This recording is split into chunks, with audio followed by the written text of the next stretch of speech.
반갑습니다. 김해 제1고등학교 수석교사 손현정입니다.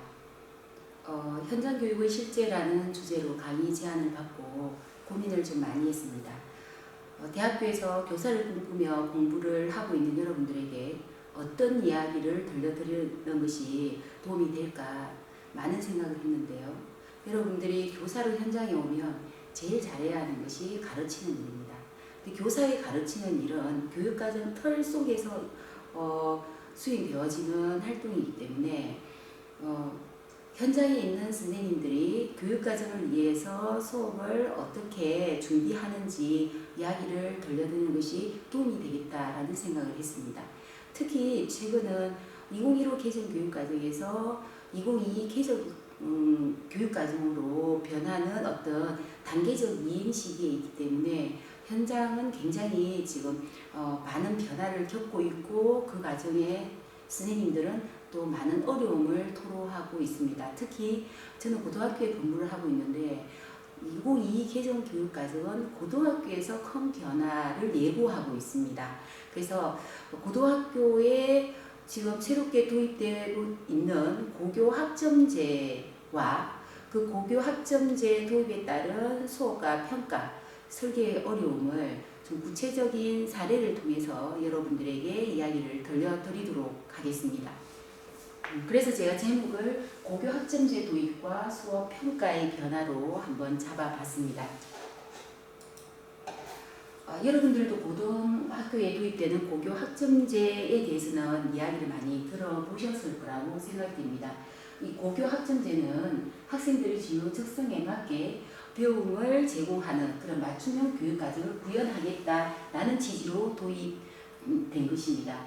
이런 고교 학점제 도입에 따라 고등학교 학사 운영 체제가 큰 변화를 지금 겪고 있는데 2015 개정 교육과정이 적용되어지는 현재는 학사 운영이 수업량 기준으로 단위 개념으로 운영되고 있습니다. 이제 한 단위 수업량은 50분 기준을 1시간으로 해서 17회 운영이 됩니다. 그래서 한 단위 교과라면 50분을 1시간으로 해서 17회, 즉 17시간을 이수를 해야 그 한 단위 교과목을 이수했다라고 하는 것입니다. 그 다음에 1학년부터 3학년까지 3년 동안 학생들이 이수해야 되는 총 이수 단위는 2015 개정 교육과정에서는 204단위입니다. 이 204단위는 교과 180단위, 창의적 체험활동 24단위를 합해서 나온 수치입니다. 근데 2022 개정 교육과정이 도입되면 수업량 기준 단위에서 학점이라는 개념으로 바뀌게 됩니다.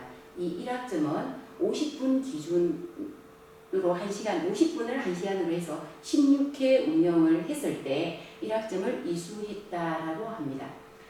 3년 동안 학생들이 총 이수해야 되는 학점은 192학점인데 교과 114, 창의적 체험활동 18을 합쳐서 나온 수치입니다. 그래서 2015 개정 교육과정과 2022 개정 교육과정을 비교했을 때 이수 단위가 학점으로 바뀌고 그 다음에 총 이수해야 되는 수치가 다르죠. 204단위에서 192학점으로. 이게 의미하는 것은 교과의 경우는 180단위 운영했던 것을 174단위로 3년 동안 운영함에 따라 6단위가 줄어든다는 의미입니다. 그래서 3년 동안 6단위를 어느 학년에서 줄일 것인가 이게 문제죠. 그래서 대부분의 학교에서는 학년마다 2단위씩 줄이는 경향을 보이고 있습니다. 그리고 우리 지역교육청에서도 학년을 균등하게 좀 줄여라 라는 이야기를 하고 있습니다. 문제는 이 시기입니다. 이 시기. 내년에 2003년도에 고등학교 1학년으로 입학하는 학생들은 2015 개정 교육과정의 적용을 받으면서 학사 운영에 있어서는 일부 2022 개정 교육과정의 내용이 적용되어집니다. 구체적으로 수업량 기준 단위가 학점으로 바뀌고요. 1학점 수업량은 그대로입니다. 50분을 1시간으로 해서 17회 운영을 합니다. 근데 총 이수 학점이 204단위가 아니고 192학점으로 줄어듭니다. 2015 개정 교육과정의 내용을 배우면서 그 내용을 가르칠 수 있는 실수는 줄어든다는 개념이겠죠. 그래서 어느 교과에서 단위수를 줄일 것인가가 올해 3월 달부터 많은 학교에서 좀 의견 교환이 되었고, 최소 각 교과마다 최소 이수해야 되는 단위를 맞추면서 학점을 줄일 수 있는 교과가 어딘가, 이게 핵심이었는데 학교마다 주로 과학 아니면 사회과가 단위수를 줄여야 하는 상황에 처해졌습니다. 그래서 저희 학교도 2학년에 2단위를 사회교과에서 줄이자 이렇게 합의가 되어졌고, 그런 합의까지 이루는데 한 3, 4개월 동안 사실은 굉장히 암묵적인 갈등들이, 좀 눈에 보이지 않는 갈등들이 좀 지속이 됐었습니다. 이렇게 학사 운영이 바뀌는데, 이런 학사 운영 체제 속에서 아이들이 만나는 교과목을 한번 보겠습니다. 2015 개정 교육 과정에서 일반 인문계 고등학교 학생들이 배우는 교과가 보통 교과입니다. 그래서 이 보통 교과는 공통 과목과 일반 선택 과목, 진로 선택 과목으로 나누어져 있었습니다. 근데 이게 2022 개정 교육 과정으로 가면 공통 과목과 선택 과목으로 나누고, 선택 과목이 일반 선택 영역, 융합 선택 영역, 진로 선택 영역으로 선택이 다양해집니다. 이렇게 교과 편제를 개편하는 이유는 공통 과목을 통해서 학생들이 가장 기본적인 학력을 함량하고, 그 다음에 학문의 기본 이해를 토대로 해서 나는 어느 학문에 관심을 가지는지를 조금 확인할 수 있는 과목입니다. 그래서 공통 과목을 통해서 자기의 진로 적성에 맞는 학문을 만나게 하는 거죠. 그래서 이걸 토대로 해서 2학년 때 선택 과목을 아이들이 선택하는 겁니다. 자기가 이 과목에 혹은 이 학문에 좀 재미를 느끼더라 라는 것을 확인하고, 그것을 토대로 해서 2학년 되면 선택 과목을 고르는 거죠. 그래서 자기가 관심 있는 학문 영역에 보다 더 심화된 내용들을 배워가는 과정으로 선택 과목이 열려 있습니다.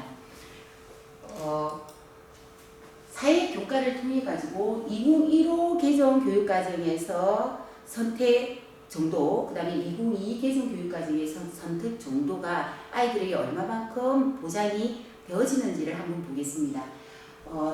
보통 교과 중에서도 탐구 영역에 들어가는 사회 교과입니다. 사회는 도덕, 역사를 포함한 교과인데, 이 사회 교과의 공통 과목으로 통합 사회가 있습니다.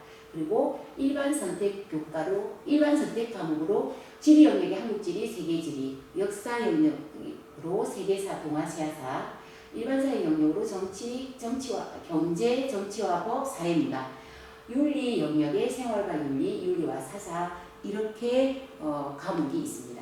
그 다음에 진로 선택 과목으로는 여행지리, 사회문제 탐구, 보전과 윤리가 있습니다. 여기에 국제계율을 제가 제시했는데, 국제계율은 외국어 고등학교에 다니는 학생들이 배우는 전문 교과군입니다. 그래서 전문 교과로 국제정치나 국제경제, 국제법, 지역이해, 한국사회 이해, 이런 교과들이 있는데, 일반 인문계 고등학교에 다니는 학생들 중에 국제계열로 진로를 희망 학생들이 국제정치를 내가 배우고 싶다 하면 그 아이들도 배울 수가 있습니다. 그래서 인문계 고등학교 학생이 국제정치를 만약에 배우게 된다면 그 아이의 학생부에는 진로 선택 과목으로 국제정치를 수강하였다라고 표시가 되어집니다.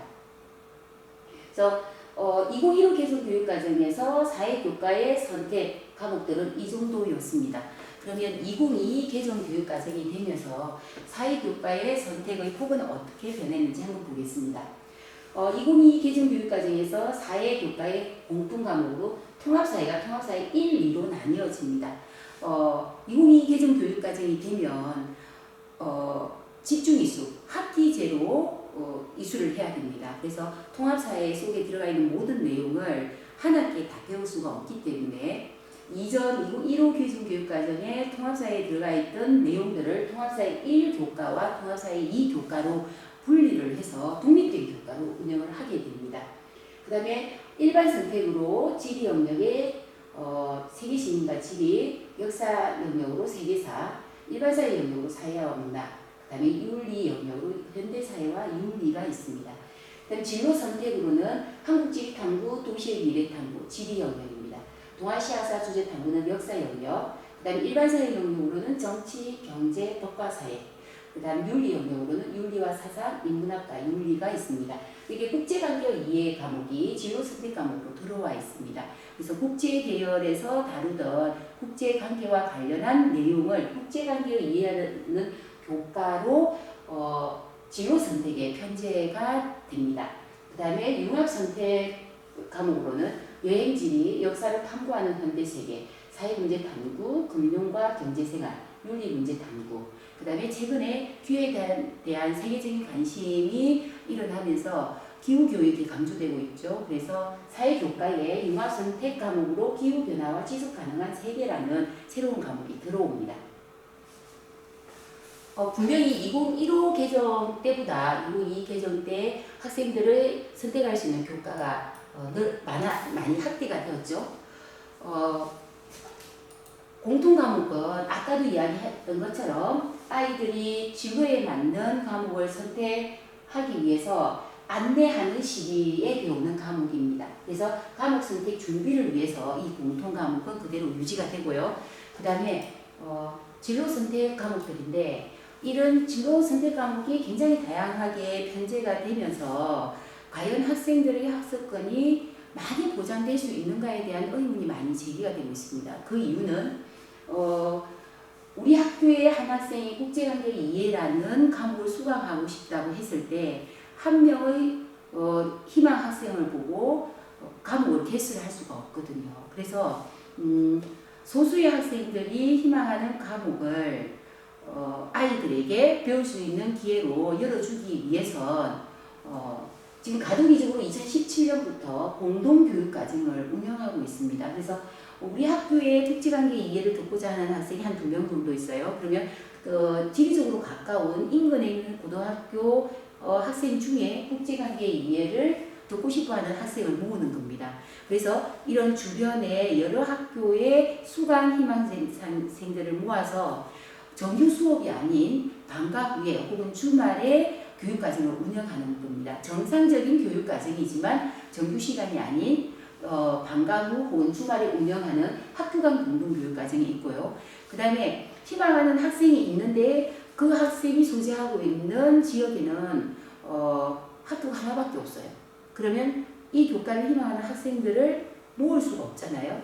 그래서 이런 학교들이 주로 농어촌에 소재하고 있는 학교들입니다. 그래서 농산어촌에 소재하고 있는 학교에 소수 학생들이 희망하는 과목이 있을 경우에는 온라인으로 강좌를 열어서 그 아이들의 선택권을 보장해 주고자 하고 있습니다. 그건 온라인 공동교육과정이라고 합니다. 그래서 공동교육과정을 통해서 모든 학생들이 희망하는 교과를 좀 개설해서 학생의 배움의 기회를 학습 선택권을 보장해 주겠다라고 이야기를 합니다. 그럼 공동교육과정을 통해서 희망하는 학생들의 요구를 다 충족시켜 줄 수 있느냐? 그런데 공동교육과정을 열어서 희망 학생들을 받아가지고 있는데 그 강좌를 제가 가르치겠습니다 하는 희망 선생님이 없으면 강좌 운영이 안 됩니다. 실제로 학교 간 공동교육과정이나 온라인 공동교육과정을 통해서도 그 가르칠 선생님이 없어서 개설을 못하는 강좌들이 많거든요. 본격적으로 고교학점제가 적용이 되어지는 2025년도에도 똑같은 문제가 나타날 것이다. 그래서 가르칠 선생님이 없을 때를 대비해서 외부 강사를 채용하겠다라는 이야기를 했습니다. 그러면 그 외부 강사는 교사 자격증을 소지하고 있는 사람이냐? 물론 소지하고 있는 사람을 우선적으로 뽑겠죠. 그런데 희망하는 학생들이 희망하는 강좌에 자격증을 소지한 사람이 아무도 희망하지 않으면 결국은 학생들의 학습 선택권을 보장해주기 위해서 자격증이 없는 사람도 외부 강사로 채용될 가능성이 많다. 그래서 이게 또 교육계에 큰 논란거리가 되고 있습니다. 그 다음에 세 번째, 외부 강사를 채용해서 공동교육과정을 운영을 한다면 가능하겠는데, 그러면 그 교육과정 운영에 있어서 수업의 질을 보장할 수 있느냐 라는 문제 제기도 있습니다. 이는 외부 강사뿐만 아니라 학교의 선생님들도 마찬가지입니다. 이렇게 다양한 교과를 선생님들에게 가르쳐라 했을 때 과연 선생님들이 그 교과 전문성을 살려서 잘 가르칠 수 있느냐, 그리고 그 내가 맡게 될 교과에 대해서 충분히 교재 연구를 통해서 학생들에게 그 교과 역량을 키워줄 수 있는 그런 좋은 수업을 준비할 수 있는 시간적 여유를 확보해 줄 수 있느냐, 이런 문제들이 지금 계속 제기가 되고 있습니다. 그 다음에 제가 사회교과를 통해 가지고 한번 아이들이 만나는 선택 과목을 한번 확인해 보자 라고 했는데 여기 교양을 넣어놨습니다. 교양을 왜 넣어놨느냐, 교양 과목으로 진로와 직업 한번 과목만 먼저 한번 보겠습니다. 진로와 직업, 생태와 환경, 인간과 철학, 삶과 종교, 논리와 사고, 인간과 심리, 교육의 이해, 보건, 그 다음에 인간과 경제활동, 논술이라는 교양 과목이 있습니다. 왜 제가 이걸 사회교과를 살펴보면서 교양을 같이 넣느냐면, 교양은 모든 교사가 가르칠 수 있는 교과입니다. 주로 이 교양은 학교마다 수업 시설을 조금 조정하는 데 사용되는데요. 균형을 맞추기 위해서. 예를 들어서 수학 선생님이나 다른 교과 선생님들의 수업 시수는 평균적으로 한 17시간인데 사회과 선생님들은 12시간밖에 안 돼요. 그러면 시수가 좀 균형을 이루지 못하잖아요. 그럴 때 시수가 적은 저는 이 교양을 담당하게 됩니다. 즉 교양은 사회 선생님도 맡을 수가 있고 체육 선생님도 맡을 수가 있고 과학 선생님도 맡을 수가 있다는 거죠. 모든 교사가 가르칠 수 있는 과목입니다. 근데 문제는 정말로 모든 사람들이 이 과목을 맡았을 때 잘 가르칠 수 있을까요? 이 교양 과목의 수업의 질을 보장할 수 있을까요? 그래서 이 교양과 관련해서도 굉장히 지금 학교 현장에서 우려의 목소리를 내고 있습니다. 이렇게 사회교과를 이제 실제로 맡게 되면, 과목을 하나 맡게 되면 주어진 수업 시수 안에서 제가 가르쳐야 되잖아요. 그런데 2023년도에 입학하는 학생들은 2015 개정 교육과정의 교과 내용을 2022 개정 교육과정의 변화된 학사를 적용해가지고 배워야 된단 말이에요. 주로 사회과가 그 대상이라고 이야기했죠. 저희가 한번 보겠습니다. 저희 학교에서는 2015 개정 교육과정에서 선택 교과군으로 사회과의 일반 선택을 이렇게 좀 넣어놨어요. 그리고 과학의 일반 선택을 이렇게 같은 선택군에 넣었습니다. 그래서 이 교과들을 1년에 3개 선택을 해서 6단위로 1학기의 재단이 2학기의 재단이 이렇게 배울 것이다 라고 편제되어 있습니다. 만약에 제가 정치화법을 선택을 했습니다. 제가 정치화법을 1학기 때 선택을 하면 정치화법을 제가 선택을 하면 1학기 때 재단이 2학기 때 재단이 해서 총 6단위로 수업을 받게 되는 거예요. 그러면 이 6단위를 통해서 아이들에게 가르쳐야 되는 정치화법 내용들입니다. 정치화법 교과서에 수록되어 있는 내용은 크게 대단은 6개로 이루어져 있습니다. 이 6개 대단원을 6단위로 가르치는 거죠.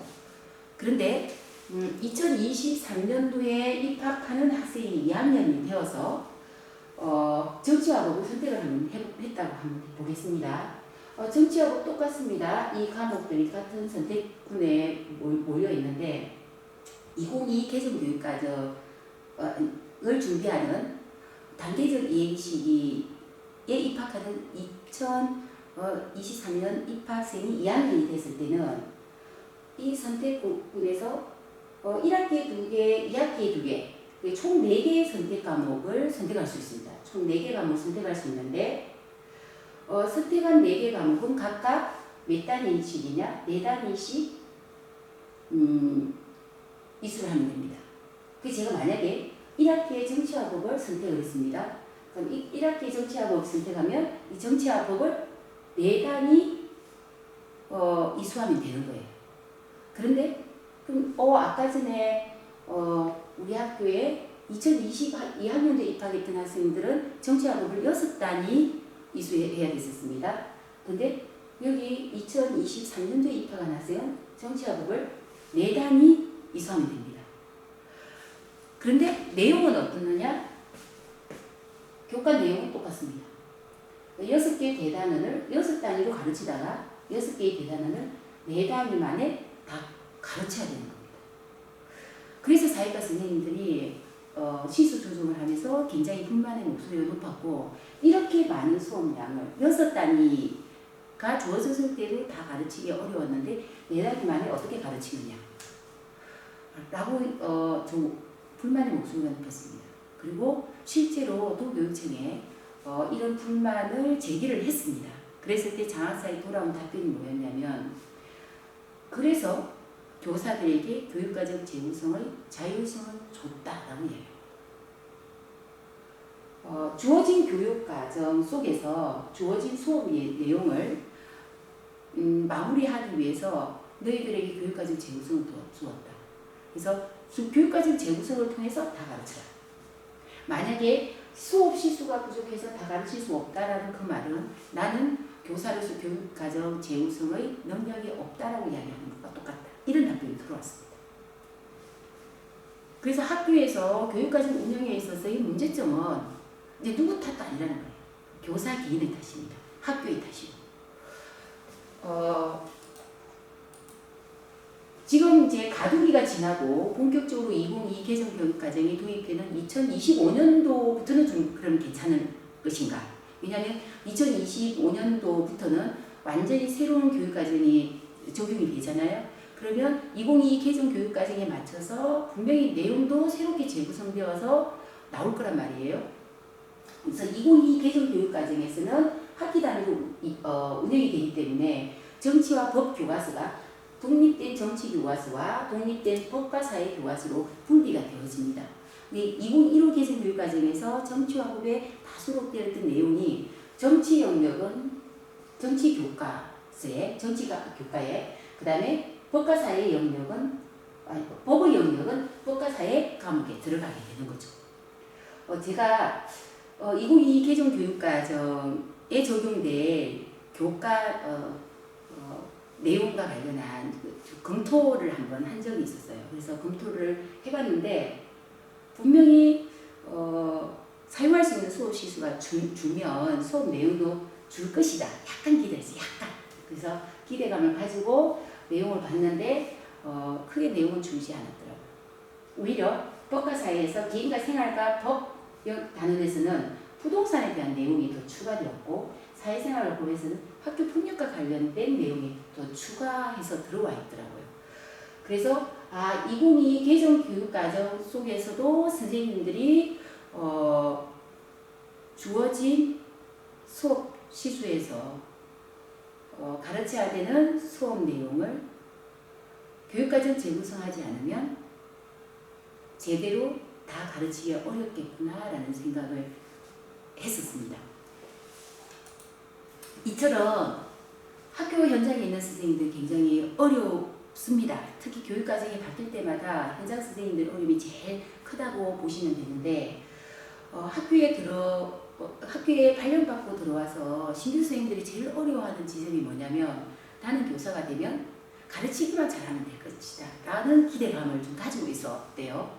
근데 실제로 학교 생활을 해보면 가르치는 게 중요한 게 아니라 업무 처리하는 게 더 중요하다는 느낌을 받습니다.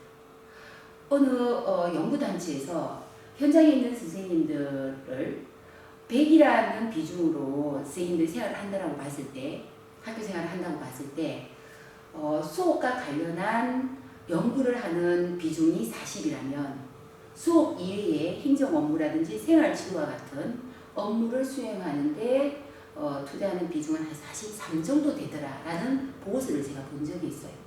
그래서 학교 현장에서는 수업보다는 업무 능력을 더 많이 요구하고 있습니다. 그러면 사회도 그럴까? 봤을 때 사회는 우리 2022 개정교육과정에서 봤잖아요. 선생님들이 가르쳐야 되는 과목 수는 굉장히 많아지고 있었습니다.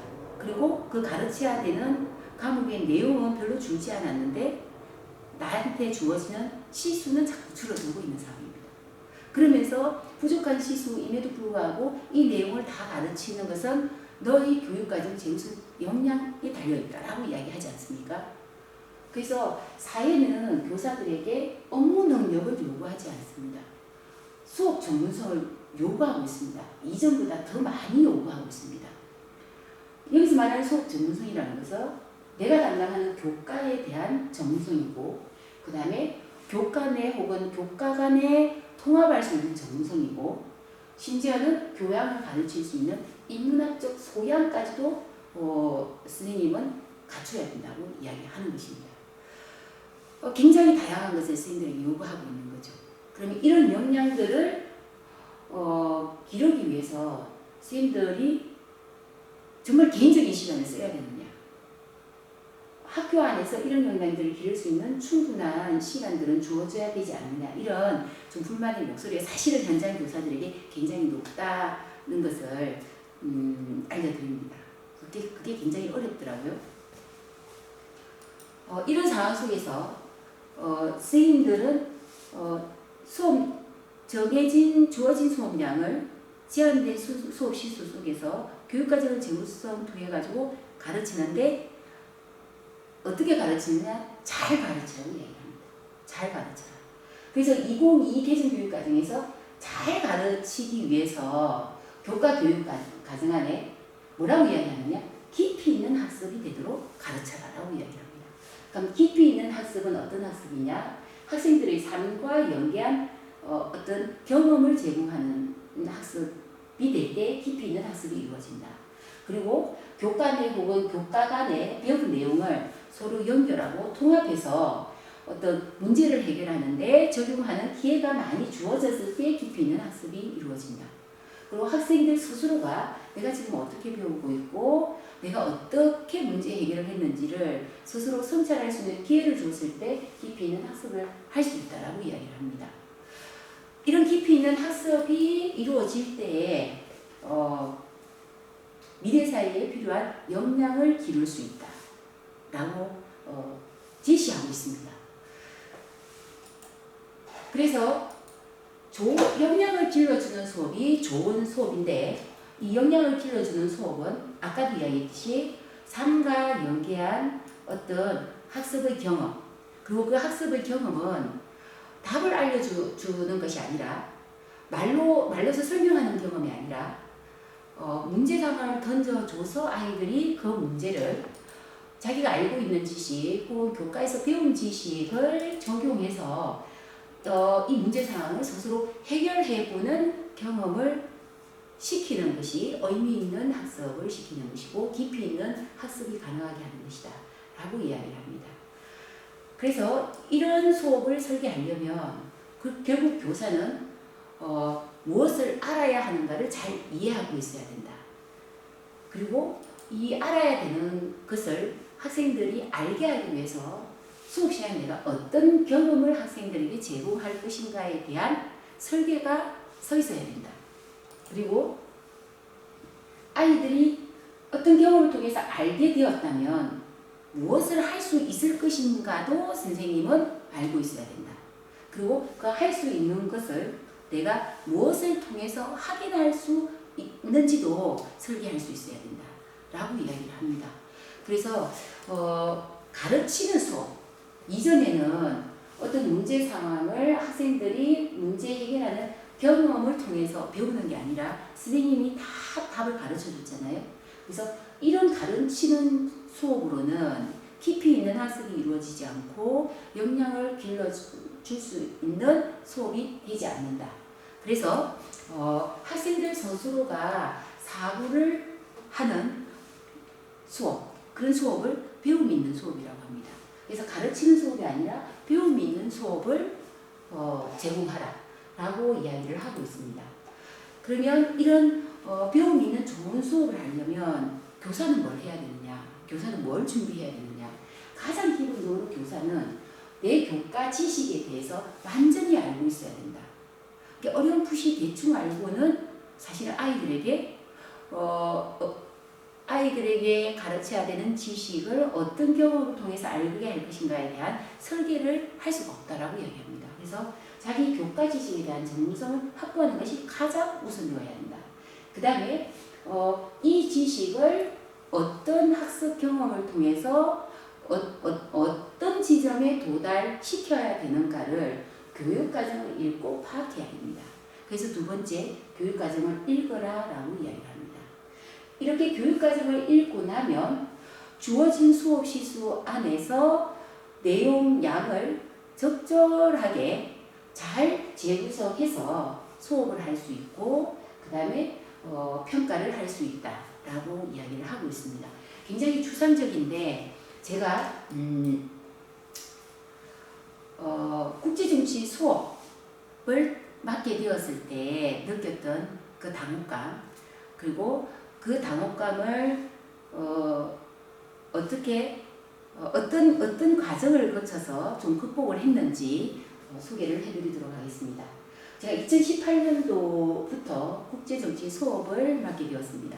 지금 제가 고등학교에 근무하는데 2018년도에는 중학교에 근무하고 있었습니다. 그래서 중학교 교사였기 때문에 2022 개정교육과정이 되면 도입되는 고교학점제, 그 고교학점제의 기반 조성을 위해서 고등학교의 공동교육과정이 운영될 것이라는 이야기를 저는 전혀 들어본 바가 없었어요.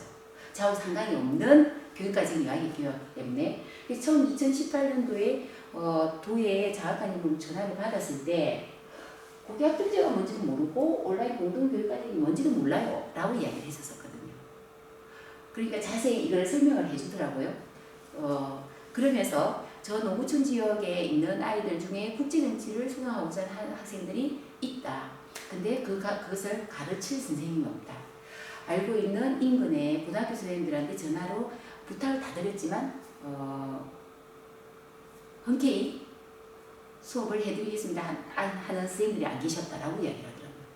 그래서 고등학교 선생님들한테 부탁을 했는데 안 들어주니 결국 중학교에서 근무하고 있는 저한테까지 전화를 하신 거죠. 근데 아는 안면이기 때문에 단호하게 거절을 못 하겠더라고요. 그래서 좀 생각을 해보겠다 했지만 굉장히 좀 간곡하게 부탁을 했기 때문에 결국은 제가 하겠습니다라고 이야기를 했습니다. 근데 국제정치를 하겠다라고 이제 의사를 전달하는데 이를 말이었고 국제정치 수업은 3월 말부터 이제 시작을 해야 됩니다. 근데 한 2달 정도 남았잖아요. 근데 국제정치를 하겠다라고 했더니 제일 먼저 들었던 걱정이 뭐였냐면 내가 국제정치에 대해서 뭘 알지? 였습니다. 그리고 대학 때 내가 국제정치를 배웠나? 학교 현장에 교사로 왔을 때는 국제정치라는 과목을 한 번도 가르친 적이 없거든요.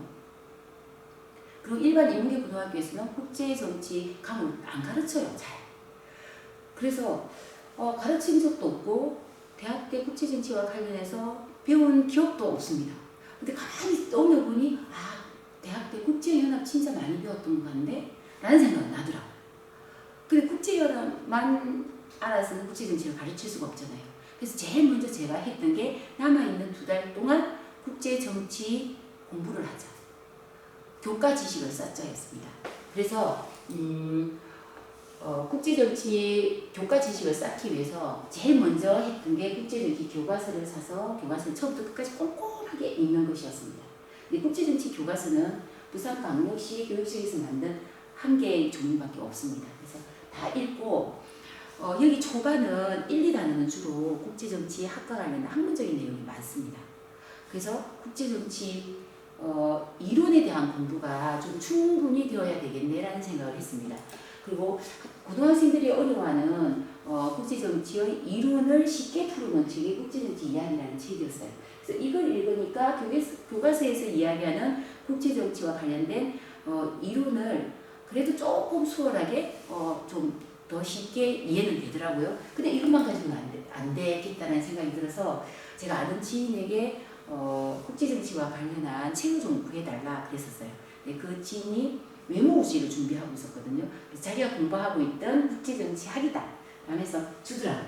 이 총 5권을 제가 받았는데 굉장히 두꺼워요. 400 몇 페이지까지 되는 이 책들을 제가 다 공부를 다 했습니다. 줄 커가면서 현강편으로 줄 치어가고 필기를 해가면서 진짜 꼼꼼하게 공부를 했거든요. 이렇게 딱 공부를 하고 나니까 아 내가 국제정치 가르치다가 애가 뭐에 대해서 질문을 하면 내가 그 질문을 충분히 자신 있게 설명하겠다라는 자신감이 좀 생기더라고요.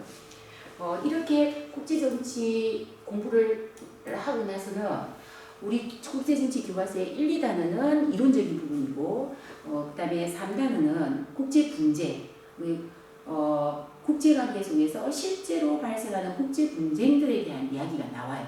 그리고 그 국제분쟁을 해결하기 위해서 역할하는 국제기구 소개가 되어 있거든요. 그래서 이제 국제기구를 소개하고 있는 책도 제가 읽었고 그 다음에 현실 세계에서 벌어지는 다양한 국제분쟁을 좀 정확하게 알아야 되겠다. 그래서 국제 분쟁과 관련된 책을 사서 읽었습니다. 첫 번째가 세계는 왜 싸우는가였고, 그 다음에 문명의 충돌, 지도를 보는 세계 정세. 이 외에도 제가 여러 번 더 읽었어요. 이런 책을 읽고 나니까 여러 지역에서 다양한 국제 분쟁들이 일어나고 있다. 누군가 물으면 내가 그 분쟁에 대해서 그래도 설명을 조금 해줄 수 있겠구나 라는 정도로 이제 제가 준비가 된 거죠. 이렇게 교과 지식을 쌓는 공부를 하고 난 뒤에 두 번째 한 게 교육과정 읽은 겁니다. 국제정치 교육과정을 가져와서 국제정치 교과 목표가 뭐고 어떤 내용 체계로 되어 있고 그 내용을 통해서 아이들이 도달해야 되는 지점이 무엇이고 라는 것을 다 꼼꼼하게 읽었습니다. 그래서 교육과정을 읽어보니까 국제정치의 교과 목표는 결국은 급변하는 국제정세의 변화에 능동적으로 대처하는 세계 시민으로서 성장시키는 것이네. 내용은 이렇게 구성되어 있네. 구체적으로 내용은 이렇게 체계화되어 있네.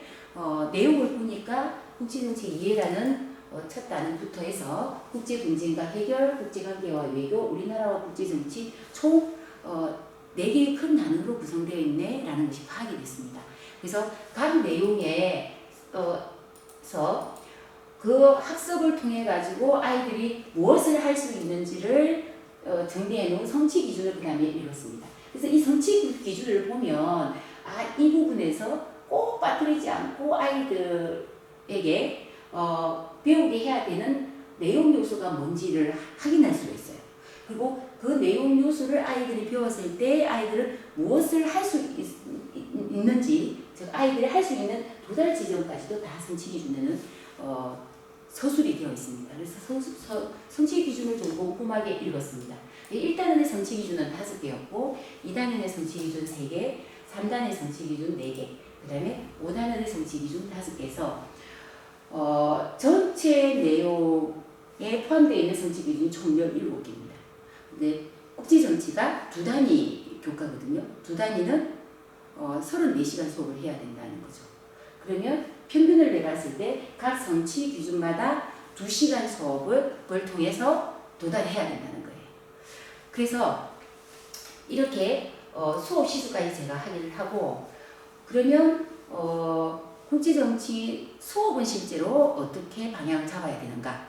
그래서 교육과정에 보면 교수 학습 방향에 대한 안내도 되어 있거든요. 이걸 읽어보니까 구체적 사례를 통해서 학생 스스로 추상적인 국제적 정치의 이론과 개념을 자연스럽게 학습할 수 있도록 하면 좋다라고 이야기했습니다. 그래서 제가 이걸 읽고 사례를 읽기 자료로 넣고 그 읽기 자료를 통해서 핵심 개념이나 핵심 내용을 파악할 수 있는 질문으로 활동지를 만들어야 되겠다 라는 어떤 활동지 디자인의 방향이 나왔습니다. 그리고 밑에 보면 국제관계 속성을 고려하여 다양한 협력과 갈등 관계에 대한 문제 해결 능력, 전쟁과 평화에 대한 종합적 통찰 능력, 세계 시민에게 요구되는 인권 및 권리, 의무 등의 역량을 함양할 수 있도록 해야 된다라고 되어 있습니다. 그래서 이걸 통해서 아이들에게 세계 시민으로서 다른 사람의 권리도 보장해 줄 수 있는, 그리고 자기의 권리를 찾으면서 요구하면서 또 자기가 세계 시민으로서 수행해야 되는 의무도 다하는, 그러면서 협력해서 문제 해결할 수 있는 역량을 기르려면 결국은 수업 속에서 아이들과 함께 할 수 있는 기회들을 줘야 되겠네. 그래서 친구들과 협력하여 해결할 수 있는 수업으로 진행을 해야 되겠다. 모듈 수업하자. 이 모듈 수업에서 친구들과 사례 읽기를 통해 가지고 핵심 개념이나 핵심 내용을 찾도록 해야지 이런 수업 설계가 좀 만들어졌습니다. 이렇게 교과 지식을 토대로 교육과정 다 읽고 나니까 그냥 바로 그렇게 생각이 들더라고요. 이 수업을 마치고 나면 아이들에게 이것만은 꼭 남겠구나 혹은 남았으면 좋겠구나 하는 것들이 잡히더라고요. 그 첫 번째가 지금도 발생하고 있는 세계 곳곳에는 분쟁으로 고통받는 사람들이 많다. 세계 곳곳은 여전히 분쟁이 자주 발생하고 있다라는 그 사실을 좀 인지를 하고 고통받는 사람들에 대해서 공감할 수 있는 아이들이 됐으면 좋겠다. 그리고 분쟁이 많이 생기는구나 라는 거에서 끝나는 게 아니고 저 분쟁은 왜 생기지? 스스로 분쟁을 다양한 관점으로 분석해 볼 수 있는 아이들이 되었으면 좋겠다 라는 생각을 했습니다. 그 다음에 세 번째는 이런 분쟁을 해결하기 위해서 국제사회에 노력하는데 그 노력 중에서 국제기구를 통한 국제사회의 노력도 있단다. 그래서 최근에 분쟁 해결을 위해서 다양한 영역에서 역할을 수행하고 있는 국제기구로 이런 것들이 있구나라는 것을 아이들이 알았으면 좋겠다. 그 다음 마지막 네 번째, 마지막이 아니죠. 네 번째, 외교를 통한 갈등 해결의 과정에 굉장히 다양한 요인들이 작용한다. 이런 것도 좀 이해를 했으면 좋겠다. 그 다음에 우리나라를 둘러싼 국제관계 지형은 이렇구나라는 그런 관점을 좀 가졌으면 좋겠다. 이런 삶이 좀 서더라고요. 근데 이 5개를 제가 다 아이들에게 남기면 참 좋겠지만 5개를 아이들이 다 강하게 가져가기 좀 어렵겠다. 그래서 적어도 1번과 2번, 3번은 아이들에게 좀 깊이 좀 각인이 됐으면 좋겠다라는 생각을 했습니다. 그래서 아이들이 이 3개만이라도 깊이 고민하고 오랫동안 그 기억으로 가져가려면 수행평가를 해야 되겠다. 그래서 수행평가는 국제분쟁을 조사하고 다양한 관점을 분석해보는 그런 수행평가 1개, 그 다음에 내가 찾은 국제 분쟁을 해결하는데 역할을 할 수 있는 국제기구를 조사하는 게 수행평가 2개였습니다. 그래서 사실은 아이들이 수행평가의 과정을 통해서 굉장히 고민을 많이 합니다. 그래서 우리는 스스로 해보고 그 다음에 스스로 어떤 결과를 완성해가는 경험을 했을 때 오래 기억을 할 수가 있습니다. 그래서 이런 수행평가를 만들어냈습니다. 그러고 나서 이제 교과 진도 계획, 교육과정 재구성을 교과 진도 계획이라고 우리 학교에서 이야기합니다. 이렇게 수업은 어떤 방향으로 하고 수행평가는 어떤 걸 해야 되겠다. 그러면 아이들이 국제정치 수업을 받고 난 뒤에 뭐는 강하게 남겠다. 이까지 제가 다 설계가 된 거죠. 그러면 이런 것들을 해내려면 평가에는 몇 시간이 필요하고 그 다음에 평가에 수업 시간을 이만큼 투자하면 수업은 실제로 몇 시간 운영할 수 있겠구나. 이런 디자인을 좀 해야 됐었어요. 그래서 교육과정 재구성을 했는데 참 고민이었던 게 온라인 공동교육과정의 수업에서는 수업 시간이 절대적으로 부족합니다. 국제정치는 2단위거든요. 그럼 2단위니까 34시간 수업을 하게 되겠죠.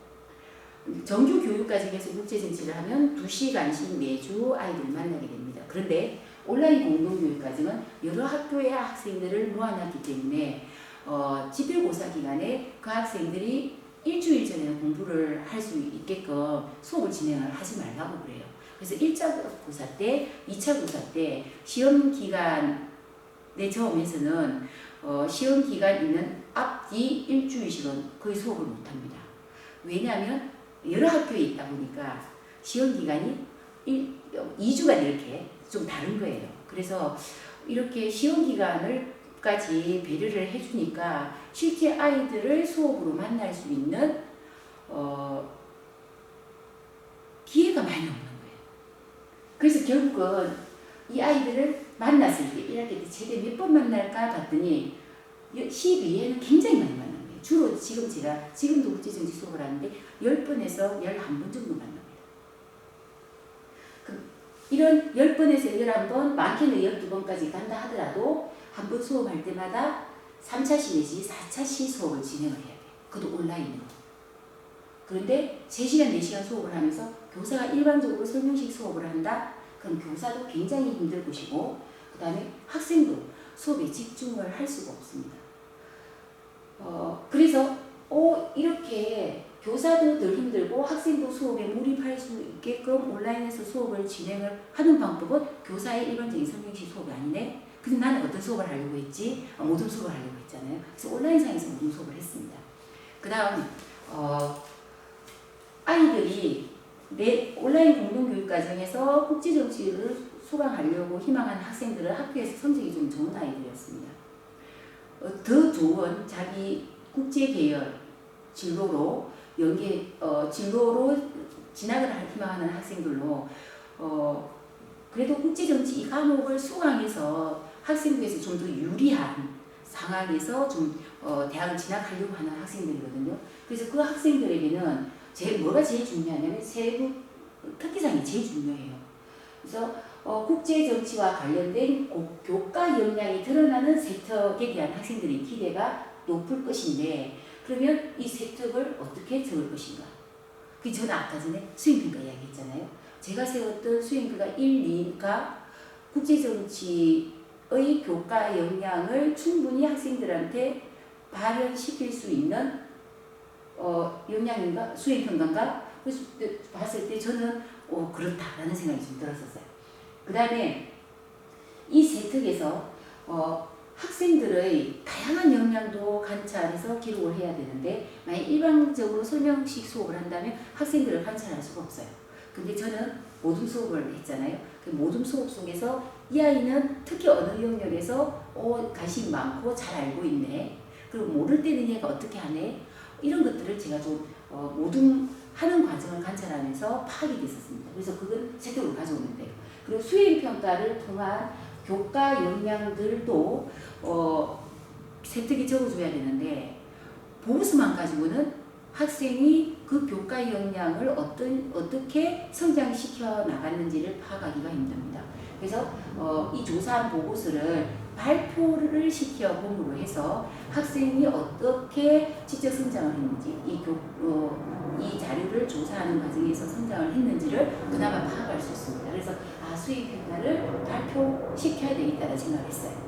자, 이렇게 생각하니까 그러면 수행평가 발표시키려면 수업 시간에서 빼야 되겠네? 그래 안 해도 3-4시간 수업을 하는 데다가 오리엔테이션 2시간 빼고 그 다음 지필평가 기간 수업 빼고 그 다음에 수행평가를 발표하는 시간까지 빼버리면 실제 수업을 진행할 수 있는 시간은 많게는 22시간밖에 안 되더라고요. 그래서 결국은 교과서에 있는 그 내용들을 다 가르치기 위해서는 수업 활동지에서 좀 디자인이 필요했다. 수업 활동지를 통한 수업 내용의 재구성도 좀 필요했었습니다. 그래서 좀 아이들이 어려워하는 1, 2단원 이론적인 부분들은 좀 제가 꼼꼼하게 좀 체크했고 그 다음에 수업 활동지를 통해서 좀 진행을 했고 이 1, 2단원 수업을 할 때 5단원의 우리나라와 정치정치의 내용도 읽기 텍스트로 가져와 가지고 여기 통합을 해서 5단원 내용을 같이 가르쳤어요. 그리고 2단은 국제분쟁, 국제기구와 관련된 내용은 수업에서 활동지를 통해 가지고 아이들이 알게 하는 게 아니라 수행평가의 과정을 통해 가지고 아이들이 충분히 스스로 공부하게 하고 그다음에 친구의 발표를 통해서 더 깊이 다양하게 배울 수 있도록 해야 되겠다. 그래서 수행평가 발표 시간을 2회로 잡았습니다. 이렇게 해서 교과 진도 계획을 수립을 했고요.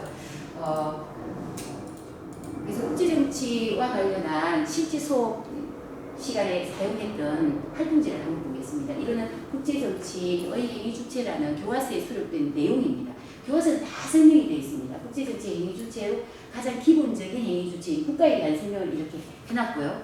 그 다음에 국가 이외의 행위자로 정부간 국제기구, 비정부간 국제기구, 다국제기업 이런 것들이 차례대로 순서대로 서술이 되어 있습니다. 그리고 정부간 국제기구는 그 역할 수행에 따라서 제한적 국제기구, 포괄적 국제기구가 있고, 그다음에 지리적 범주에 따라서 가입 대상에 지리적 제한이 있느냐 없느냐에 따라서 범세계적 국제기구, 지역적 국제기구가 있다라는 설명도 쭉 뒤에 이어져 있습니다. 그래서 교과서에 다 풀어서 설명을 해놨는데 제가 활동지를 이렇게 바꾸었습니다.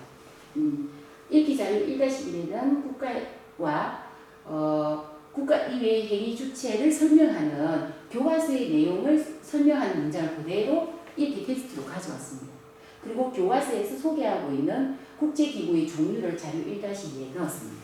그리고 아이들에게 모두 만들어서 자료 1-1과 1-2를 확인하고 문제 1번을 풀으라 라고 있습니다. 그래서 문제 1번을 풀면 국가라는 행위 주체가 가지고 있는 또 다른 특징, 그리고 국가 이외의 행위 주체가 가지고 있는 특징과 국가 이외의 행위 주체들의 역할이 왜 정리하게 됐는지를 확인할 수 있는 지문들이 있습니다.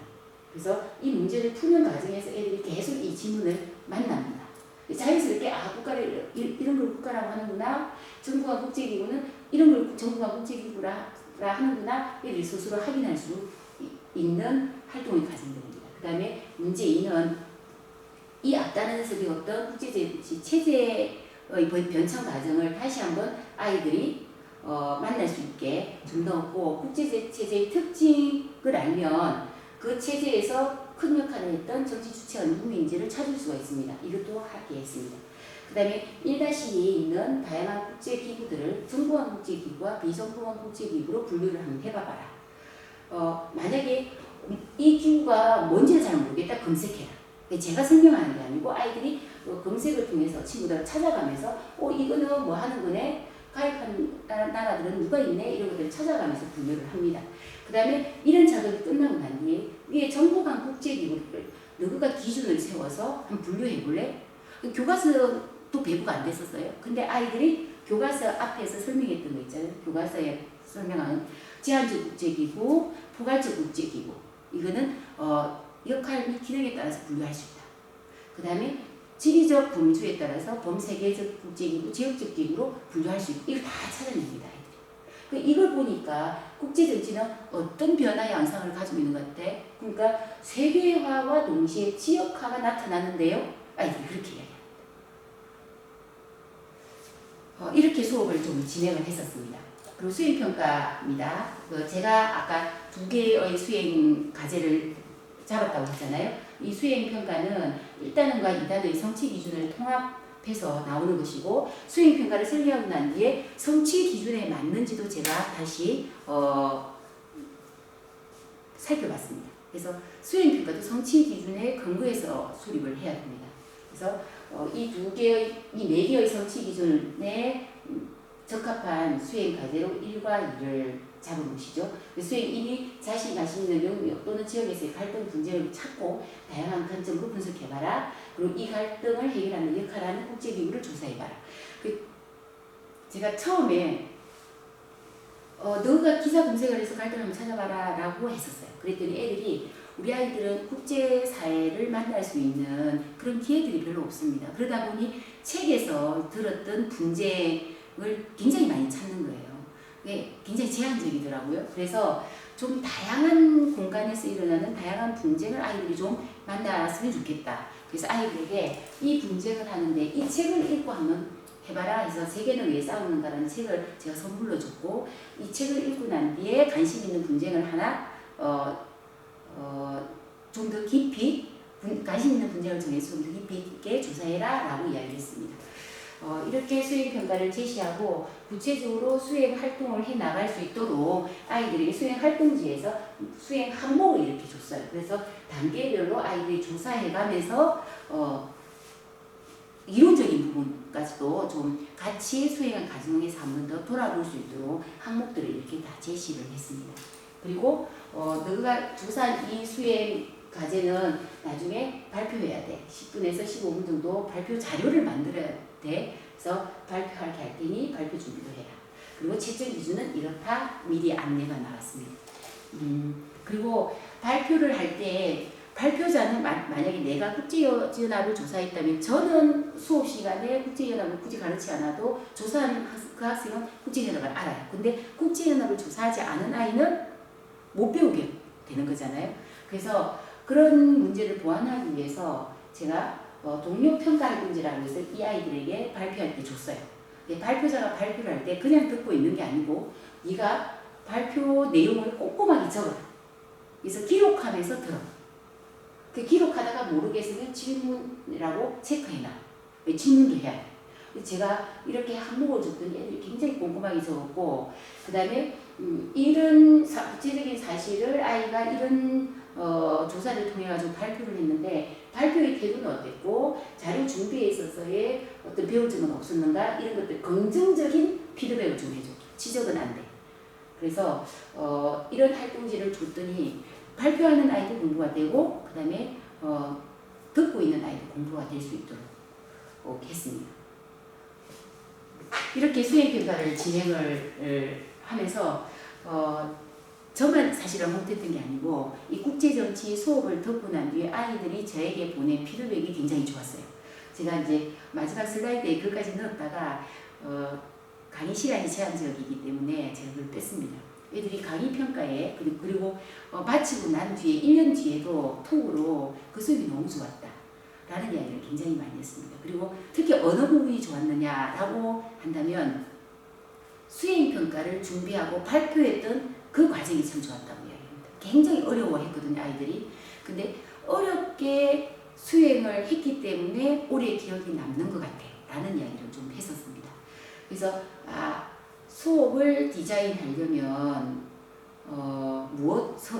교사가 선행적으로 어떤 자세를 가지고 있어야 되느냐, 무엇을 해야 되느냐에 대해서 조금 제가 감을 확실하게 잡았던 것 같아요. 국제정치 수업을 준비하면서 혹은 수업을 하고 난 뒤에 감을 확실히 잡았던 것 같습니다.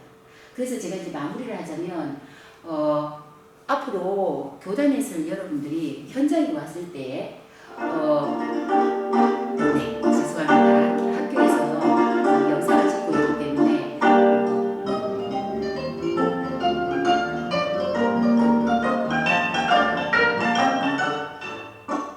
네, 현장에서 여러분들이 보다 더 빨리 어떤 수업 전문성을 가진 교사로 자리매김하기 위해서는 대학교 다닐 때 이 네 가지를 꼭 좀 잘 했으면 좋겠다. 그 첫 번째가 전공 시간 다루는 내용을 좀 충실하게 공부를 하자. 전공에 대해서는 확실하게 좀 지식을 갖추고 졸업하자. 그 다음에 그 전공 관련해서 추천 도서를 교수님들이 추천해 주실 거예요. 교수님들이 추천하는 도서는 꼭 읽고 오자. 그래서 내 전공 지식을 얕게 알아서는 안 된다는 거예요. 그래서 깊게 충분히 전공 관련해서 지식을 좀 쌓고 오자. 그 다음에 마찬가지로 교양도 충분히 인문적 소양을 좀 갖추고 오자. 그래서 교양 시간에 다루는 내용도 충실하게 공부하고 교양 관련해서 교수님이 추천하는 도서도 꼭 읽어두자 라는 이야기를 좀 드리고 싶습니다. 그래서 교과 관련 정확하게 알 때 여러분이 현장에 나와서 교육과정을 통한 수업, 평가, 설계가 가능합니다. 네, 이상으로